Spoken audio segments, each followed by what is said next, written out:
আসসালামু আলাইকুম। আপনার কাবিননামা হারিয়ে গেলে আপনি কি করবেন? অনেকের কাবিননামা হারিয়ে যায় বা অনেক আগে বিবাহ করেছিলেন, কাবিননামা কখনো উঠানোই হয় নাই, সেই কাজই হয়তো পৃথিবীর মায়া ত্যাগ করে চলে গেছেন। এবং কি এমনও হয় যে কাজে গিয়ে চিনেনই না, কোথাও গিয়ে বিবাহ করেছেন, এখন কোনোভাবেই কোনো ডকুমেন্ট নেই আপনার কাছে, আপনি কিভাবে কাবিননামা উদ্ধার করবেন? বা কাবিননামা হারিয়ে গেছে, হারিয়ে যদি যায় তাহলে যেই কাজের থেকে বিবাহ করেছেন তার কাছে আবার গেলে আপনি উঠাতে পারবেন, তবে আপনি জানেনই না কোথা থেকে আপনি বিবাহ করেছেন বা আপনি রেজিস্ট্রি হয় নাই।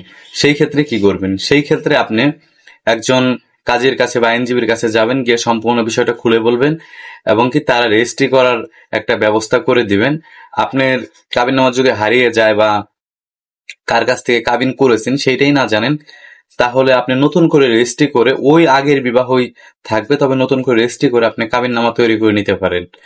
আশা করি বিষয়টা বুঝতে পারছেন। ধন্যবাদ সকলকে। তথ্যটি শেয়ার করে সকলকে জানার সুযোগ করে দিন।